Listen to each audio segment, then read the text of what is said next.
ചുരുങ്ങിയ ചെലവിൽ വയറു നിറയെ ഭക്ഷണം, അതായിരുന്നു കുടുംബശ്രീയുടെ ജനകീയ ഹോട്ടലുകൾ.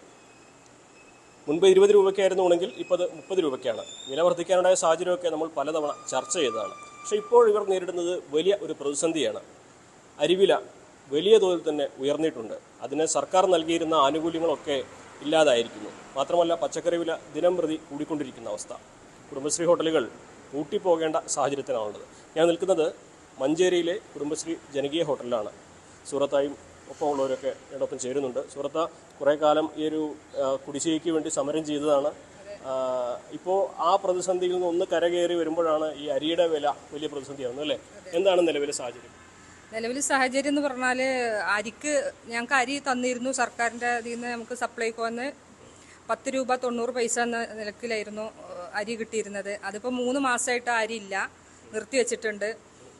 ഒരു മുന്നറിയിപ്പൊന്നും ഇല്ലാതെയാണ് ഞങ്ങൾക്ക് നിർത്തിവെച്ചത്. അതുകൊണ്ട് ഇപ്പോൾ അരി ഞങ്ങൾ പുറത്തുനിന്ന് വാങ്ങുകയാണ്. 40 രൂപയാണ് 1 കിലോ അരിക്ക്. ഈ 30 രൂപയാണ് ചോറിനും. അപ്പോൾ എങ്ങനെയായാലും ഇത് മുന്നോട്ട് പോകാൻ നല്ല പ്രയാസത്തിലാണ്. കടം കൂടി വരികയാണ്. ഞങ്ങൾക്ക് സബ്സിഡി കിട്ടാത്തതുകൊണ്ടാണ് ഞങ്ങൾ സമരം ചെയ്തിരുന്നത്. അപ്പോൾ പകുതി സബ്സിഡി തന്നു.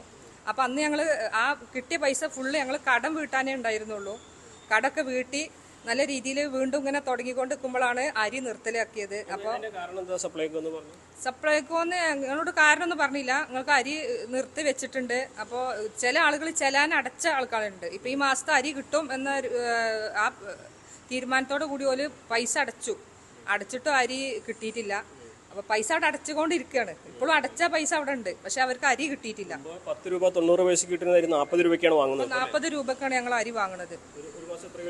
ഒരു മാസം ഞങ്ങൾക്ക് 700 കിലോ അരി വേണം. ഓരോ ജനകീയ ഹോട്ടലിനും 700 കിലോ അരിൻ്റെ അടുത്ത് വരുന്നുണ്ട്.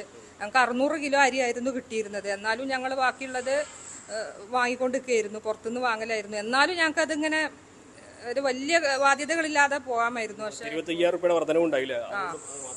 അത് അങ്ങനെയാണ്. ഇപ്പം ഞങ്ങൾക്ക് വീണ്ടും കടം കുടുങ്ങി. ഇപ്പം ഞങ്ങൾക്ക് കുറച്ച് പൈസ കിട്ടാനുണ്ട്. അത് 17 ദിവസമായിട്ട് ജില്ലാ മിഷനിൽ എത്തിയിട്ടുണ്ട്. പക്ഷെ അത് ഒപ്പിടാനൊരു അധികാരികൾ അവിടെ ഇല്ല. ആ ഒരു ഇതിൽ ഞങ്ങൾക്ക് ആ പൈസ കിട്ടാതൊക്കെയാണ്. പക്ഷെ അത് കിട്ടിയാലും ഞങ്ങൾക്ക് ഈ ആളുകൾക്ക് കൂലിയായിട്ട് ഞങ്ങൾക്ക് അധികം എക്സ്ട്രാ ആയിട്ട് ഞങ്ങൾക്കുള്ള ഒരു ക്യാഷ് ആയിട്ടാണ് ഞങ്ങളത് ഇതുവരെ വിചാരിച്ചിരുന്നത്. ഞങ്ങൾക്ക് ഓരോരുത്തർക്കായിട്ട് ഒരു 10,000 എന്നെങ്കിലും ഞങ്ങൾക്ക് എടുക്കാമല്ലോ എന്ന രൂപത്തിലായിരുന്നു, നീക്കി വെക്കാം എന്ന രൂപത്തിലായിരുന്നു. പക്ഷെ അതിപ്പോൾ കിട്ടിയാലേ ഞങ്ങൾക്ക് കടം വീട്ടാൻ തന്നെയുള്ളൂ. വീണ്ടും ഞങ്ങൾക്ക് കടത്തിന്റെ മേലെ കടങ്ങളായി. കാരണം ഈ അരിയും സാധനങ്ങൾക്കൊക്കെ വില കൂടിയതാണല്ലോ.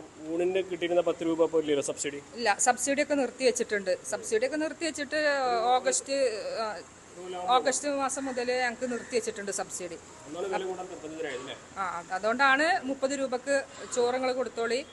ആദ്യം 30 രൂപയായിരുന്നു ചോറിന്. പക്ഷെ 20 രൂപ ഞങ്ങൾ കസ്റ്റമറുടെ അടുത്ത് നിന്ന് വാങ്ങലും 10 രൂപ സർക്കാരായിരുന്നു തന്നിരുന്നത്. ഇപ്പം എല്ലാം ഇതാക്കിയതോടുകൂടി ഇപ്പോൾ 30 രൂപക്കാണ് ഞങ്ങൾ ചോറ് കസ്റ്റമറിന് കൊടുക്കുന്നത്. അതന്നെ വലിയ വില എന്നുള്ള രൂപത്തിലാണ്. സ്കൂൾ കുട്ടികൾക്കൊക്കെ ചില ആളുകൾക്ക് ഞങ്ങൾ വന്നാൽ ചിലപ്പോൾ 20 രൂപക്ക് ഞങ്ങൾ കൊടുക്കണമുണ്ട്. ഇവിടെ എല്ലായിടത്തും അങ്ങനെ തന്നെ, എല്ലാ ജനകീയ ഹോട്ടലിലും അങ്ങനെ തന്നെയാണ്. പെട്ടെന്ന് ഈ വില കൂടിയപ്പോൾ ആളുകൾക്ക് പച്ചക്കറി വില കൂടി. ഗ്യാസിന് നല്ല വിലയായിരുന്നു. ഇപ്പോൾ കുറച്ച് ആയിട്ട് ഒരു മാസത്തിന് ഇങ്ങോട്ടായിട്ട് ലേശം ഒരു 50 രൂപയൊക്കെ കുറഞ്ഞിട്ടുള്ളൂ. ഇനിയിപ്പോ ഈ കുടിശ്ശികയ്ക്ക് വേണ്ടി നമ്മൾ നടത്തിയ സമരമൊക്കെ കേരളം മുഴുവൻ കണ്ടതാണ്. അതിന്റെ ഒരു പ്രതിഫലനമാണ് ഇപ്പോൾ കുടിശ്ശിക കുറച്ചെങ്കിലും കിട്ടിയത്. ഇനിയിപ്പോൾ ഈ ഒരു പ്രശ്നത്തിൽ വീണ്ടും സമരരംഗത്തേക്ക് ഇറങ്ങേണ്ട സാഹചര്യം വരും. ചിലപ്പോൾ ഇങ്ങനെ പോവുകയാണെങ്കിൽ വരും. കാരണം ഓരോ ജനകീയ ഹോട്ടലിനെയും പ്രതിനിധീകരിച്ചിട്ടാണ് ഞാൻ ഇപ്പോൾ ഈ സംസാരിക്കുന്നത്. മലപ്പുറം ജില്ലയിലുള്ള മുഴുവൻ ജനകീയ ഹോട്ടലിനും വേണ്ടിയിട്ടാണ് ഞാൻ ഈ സംസാരിക്കുന്നത്. അപ്പോൾ അവരെന്നോട് പറയുന്നുണ്ട്, നമ്മൾ എന്താ ഇങ്ങനെ പോയാൽ നമുക്ക്, ഞാൻ 1-2 ചാനലുകളിലൂടെ പറഞ്ഞത് കൊണ്ടാവാം എന്നോട് അവരങ്ങനെ പറയുന്നത്. നമുക്ക് ഒരു സമരത്തിന് അങ്ങനെയാണെങ്കിൽ ഞങ്ങൾ റെഡിയാണ്. നമുക്ക് എങ്ങനെയെങ്കിലും ഈ അരിയും കിട്ടണം. അതുപോലെ സർക്കാരിൻ്റെ അടുത്ത് നിന്ന് ഈ 10 രൂപ സബ്സിഡി ഇനത്തിൽ 10 ഇല്ലെങ്കിലും 5 തന്നാൽ മതി സൂറാത്ത, നമുക്ക് എന്തെങ്കിലും മാർഗം ചെയ്യല്ലേ എന്ന് എന്നോട് ചോദിക്കുന്നുണ്ട്. ഞങ്ങൾ ഇന്നലെ മിഞ്ഞാന്നൊക്കെ ആയിട്ട് മലപ്പുറത്ത് മീറ്റിങ്ങിലൊക്കെ പോയിരുന്നു. അപ്പോൾ ചോറിന് വില കൂട്ടാനാണ് അവർ പറയുന്നത്.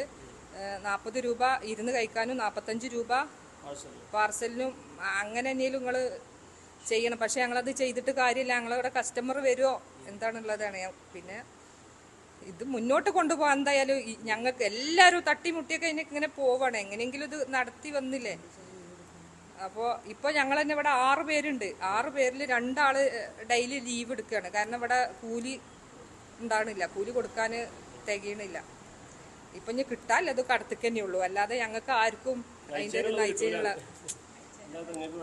നമുക്ക് തന്നെ പറയാനുള്ളത് ഇതന്നെ. നമ്മൾ 2 ദിവസം ആൾക്കാർ ലീവ് എടുക്കാൻ ഭയങ്കര ബുദ്ധിമുട്ട്. ഇപ്പോൾ നമ്മളൊരു ഹോട്ടലല്ലേ, ഇപ്പോൾ ഇത് കണ്ടോ, ഇത്ര രാവിലെ നമ്മൾ വന്നിട്ട് ഇത്ര നേരം നിന്നിട്ടും ഈ സാധനങ്ങളൊക്കെ ചെയ്തൊക്കെ ഭയങ്കര ബുദ്ധിമുട്ടുള്ള കാര്യങ്ങളാണ്.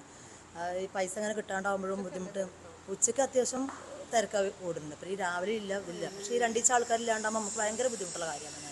പക്ഷെ കൂലിയെടുക്കാനില്ലാകുമ്പോൾ ഭയങ്കര വിഷമങ്ങളാണ്. കാരണം നമ്മൾ വനിതകൾ ഇറങ്ങുന്നത് എന്തിനാണെന്ന് എല്ലാവർക്കും അറിയണതല്ലേ. പിന്നെ അതിൽ പറഞ്ഞതിനാണ് തോന്നുന്നത്. ഇത് ശരിക്കും വിഭവങ്ങളൊക്കെ കുറയ്ക്കേണ്ട ഒരു അവസ്ഥയ്ക്ക് എത്തിയോ? വിഭവങ്ങൾ കുറയ്ക്കേണ്ട അവസ്ഥയ്ക്കാണ് പോണത്. ഈ അരിൻ്റെ വില, ഈ സബ്സിഡീൻ്റെ പൈസയും കിട്ടിയാൽ ഞങ്ങൾക്ക് എങ്ങനെയെങ്കിലും മുന്നോട്ട് പോകാം. അല്ലാന്നുണ്ടെങ്കിൽ ഞങ്ങൾ കടത്തിൽ ഇനിയും ഇറങ്ങാനുള്ള ഇതാണ്. വലിയ പ്രതീക്ഷയോടെയാണല്ലോ നമ്മൾ ഈ ഒരു ജോലിക്ക് ഇറങ്ങുന്നത്.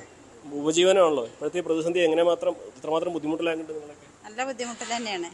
ഇപ്പോൾ പറഞ്ഞതുപോലെ സുറാത്ത പറഞ്ഞ പോലെ തന്നെ എല്ലാവർക്കും നല്ല ബുദ്ധിമുട്ട് തന്നെയാണത്. എന്താണ് ചേച്ചിക്ക് എന്താ പറയുള്ളത്? നല്ല ബുദ്ധിമുട്ട് തന്നെയാണ്.